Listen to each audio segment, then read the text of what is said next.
everybody, and welcome to this episode of Burning Questions with Brooke. Today I am here with one of my nearest and dearest friends, soprano Amy Cofield. Hi, Amy. So happy to see you. I am so glad to see you too. Thank you so much for joining us today. Tell us a little bit about when you started singing and then when you sort of transitioned into doing like just mostly opera. That's a great question. Do you want the long story short or the I'll try and tell it any way you want to tell it. Yeah. So if I think about my childhood, of course, like every other kid who's a singer today, I love to sing, and I listened to a lot of Julie Andrews' Sound of Music. And in fact, I still, to this day, I sort of credit her with my early training. I do, because her voice was so pure and bright and clear, and I think it was definitely a model for me. So I sang a lot as a kid, and then my elementary music program was lacking in many respects, and I was sort of very self-conscious about it, so I didn't sing much, in school. But then in my high school, I had a really fantastic music program, choral program. And I had some opportunities there, and that's when I kind of found my voice, or decided that I had, I gained some confidence, but still yet not enough to pursue a music degree initially. I didn't know, would I be good enough to do that? So I started in general studies with the plan to transfer to another school. This was at Indiana University in South Bend, which is where I lived at the time. And I started studying just general studies, preparing for speech pathology and audiology. I had decided that was the field I was going to go into. I'm not sure if I knew that about you. A lot of people don't really know like how things started for me, but that was my plan, because I didn't know if, music, I loved music, and I loved singing, and of course I wanted to think that I could do that as a career, but I had a lot of self-confidence issues at that time. Who doesn't at that age? Exactly. So I took general studies the first semester, and I was miserable, because I went from being in like 3 choruses and singing a solo with the jazz band in high school, and just singing all the time, to nothing. It was terrible. How depressing. Yeah, it was very, very difficult. And so my second semester, I decided, okay, I need to do something musical, and there was a symphonic choir that was affiliated with the university, but also was a community chorus and orchestra, like what the Roanoke Symphony Chorus is. Mm-hmm. So I decided, I got the courage up to go audition, and the assistant director was hearing the auditions that day, and she, she heard me sing. She had me do some vocal exercises, and then she just kept on, well, try this, try that. She's like, it was kind of like that, who are you? And, why aren't you a music student? She just couldn't seem to understand why I wasn't a music student. Next thing I know, she says, you need to sing for the chairman of the division of music. You need to sing for the, director of the symphony, et cetera, et cetera. So next thing I know, I'm singing for the chairman of the director of music. I'm singing for the voice teacher at the time. And I was offered a full scholarship in voice. That's awesome. So did you take voice lessons in high school, or not until you got to college? Right, not until I got to college, my second year of college. Wow. I accepted the scholarship.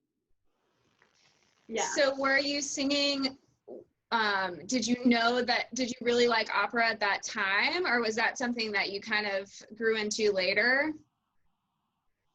Definitely something that came later, because I wasn't really even exposed to opera growing up. Of course I heard some operatic singing, and my mom was a beautiful singer, but she wasn't really pursuing it as I was growing up, so I wasn't really connected to that. And so my first semester of voice was with this beautiful woman, and she was only there for that first semester. Bernadine Oliphant was her name. And I started the lessons with her and worked on some classical music, which I loved. And then she gave me O mio papino caro, my first opera. I think that's every young soprano's. Yeah. Right. But I think it just sparked something in me. Once I just, figured out that I actually could sing a high note, because that was, something I was very scared of. Yeah, it was kind of a life-changing experience for me, because all of a sudden a world opened up to me that I really previously had very little contact with. And in fact, I sang several opera roles before I ever attended an opera. Oh, wow. Well, that's one way to immerse yourself right away, I guess. So now that you're sort of a seasoned opera singer, what have been some of your favorite, well, let me take that back and say that as my teacher and as my friend, I think that you are like in the prime of your singing career and you're just doing so amazing. So as a seasoned but still going opera singer, what have been some of your favorite roles? Oh gosh, people ask that all the time. What's your favorite role? It's like, oh, it's so hard to really say, because each role, brings something different to my life. Yeah. Of course, Violetta in La Traviata, of course, has probably been one of my favorites, if not my favorite. It's the one I performed the most and in the most places, because I toured France, Bulgaria even, and Spain and Portugal and Santo Domingo. And then of course I've sung it in the States in several places, including Opera Roanoke a few years ago. That role, of course I just love the role, the character, and the development of her. And also that vocally, she's really like three singers. Mm-hmm. And that I love the evolution of both the character and the vocality. But of course, she dies in the end, as do many of the characters. So a favorite role, it's really tough. Of course, Mimi. There was a year, I think it was 2000, when I was learning both Mimi and Floyd's Susanna mm-hmm. in the same period of time, in the same 6-month period. They were actually performed only maybe 2 months apart, so I learned them simultaneously. And the thing about singing opera that I find so beneficial is it's very cathartic. Especially when you're learning these roles, where they're tragic. It's tragic, but you also get to express and release so much emotion in the process of learning those roles. And in the case of Susanna, it's devastating.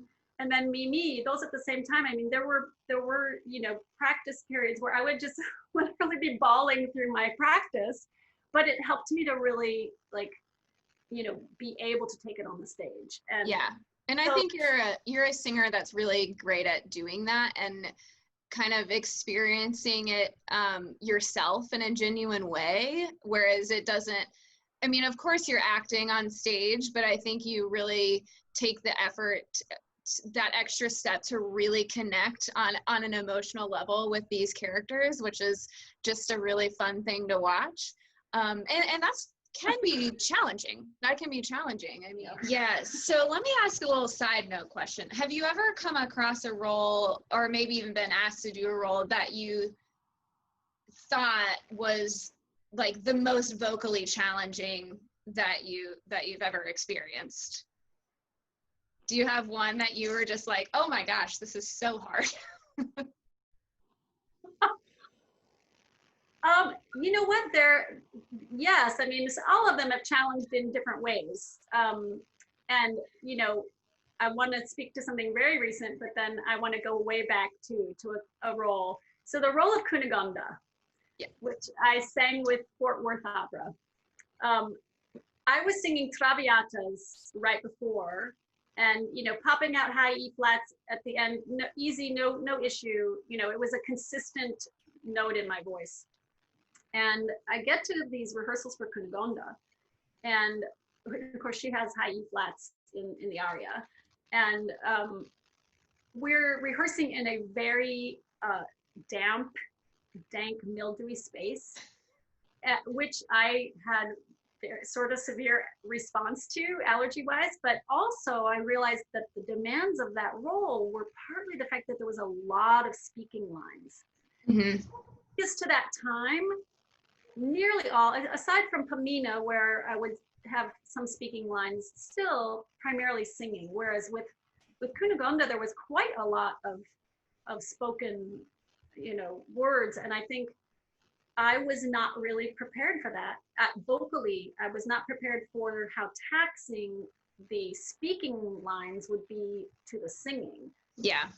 Remember, and of course I got through it fine, and everything, I had successful performances, but I remember every night, every time I would get to the aria, and the way I knew I could sing it, but then somehow couldn't by the time I got to it, I could sing it, but those E flats didn't pop out the way they always had. And that was, I just remember, and I was quite young.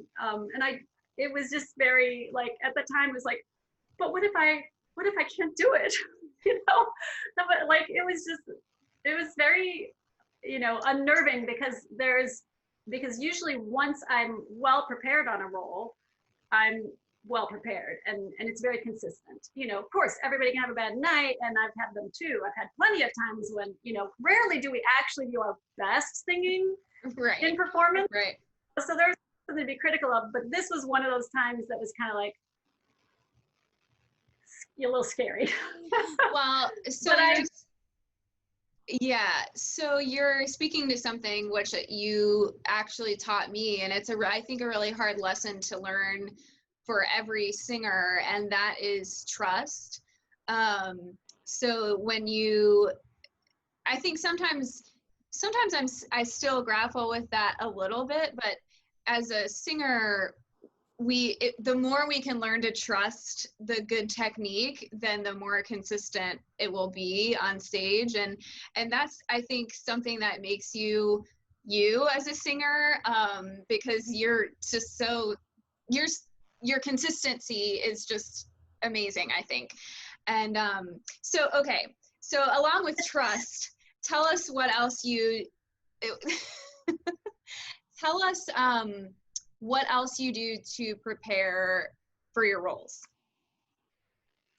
That's what I was going to say. I think one of the things I learned early on, and I don't know if it was maybe one of my early voice teachers, but to have your practice be performance level.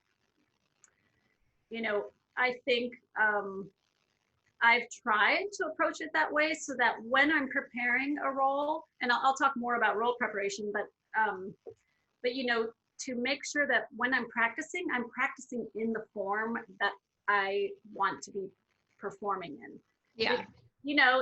If you don't give attention to that and you just go through, you just sing through things and without any, mindfulness, and then all of a sudden you've got to turn that on stage, well, guess what? There are things that you maybe needed to work out that you didn't deal with. You didn't recognize they were even issues because you weren't in the moment on stage.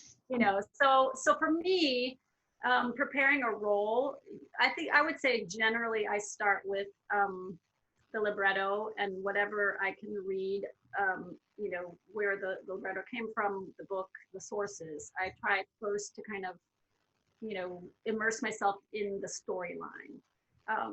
And then, I might listen to various recordings of different sopranos, different conductors, because of course, I don't like to learn my music from listening to a recording. I would, but want to do comparative listening, to say, okay, well, what does she do here? And conductors, what tempo does this conductor take, versus this one? So that I have an idea of the many variables that could be, in order when I arrive to, to rehearse. Then I sit at the piano.